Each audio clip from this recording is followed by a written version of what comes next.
क्या लिखा इफिसियों की किताब, यीशु में उसकी महिमा पीढ़ी से पीढ़ी तक युगानुयुग होती वो रहे। कहता है कि आपकी पीढ़ी में भी प्रभु की महिमा जानी चाहिए। हाँ या ना, आपकी पीढ़ी भी क्या करनी चाहिए? यदि आप मूल्य नहीं बनोगे तो पीढ़ी कहां से महिमा करेगी? हम इसको पढ़ के आगे निकल जाते हैं, अरे पीढ़ी से पीढ़ी, वो आपको ही तो कह रहा है। इसलिए कहता तुम मूल होगा। तभी तो अब्राहम के वंश में कौन पैदा हुए? राजा।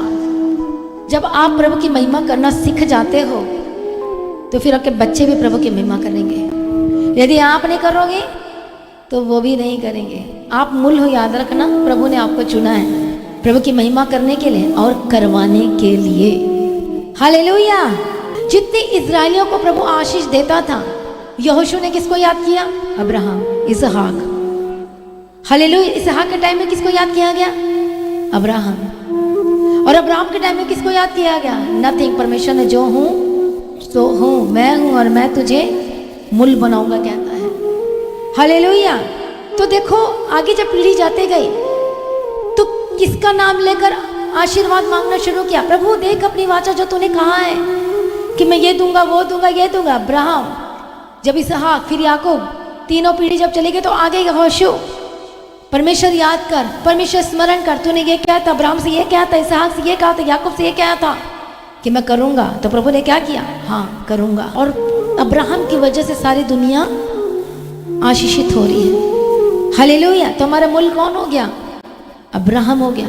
यदि अब्राहम नहीं चला होता तो, नहीं माना होता तो आज का क्या हाल होता? हालेलुया। तो देखो परमेश्वर की अद्भुत प्लानिंग है। प्रभु कहते महिमा प्रकट करूंगा, तू चल तो सही, तू काम कर तो सही, तू उठ तो सही, तू निकल तो सही। हालेलुया। तब प्रभु कि तू मूल बन जा। प्रभु आपको मूल बनाना चाहता है। लेकिन आज लोग महिमा इसलिए नहीं कर पा रहे क्योंकि अभी तक वेदी का निर्माण नहीं हुआ उनके जीवन में। नींव अभी तक नहीं बनी है, फाउंडेशन अभी तक नहीं बनी है। हालेलुया। एजरा की किताब जब हम 3 अध्याय में पढ़ते हैं तो वहां पर क्या कहता है? वेदी का क्या कहता है? निर्माण करना शुरू करो।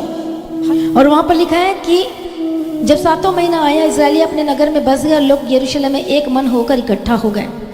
तो वेदी का महिमा तब कर पाएंगे और तब आप पर प्रकट होगी, उतरेगी जब आप वेदी, आप खुद, वेदी मतलब कौन है?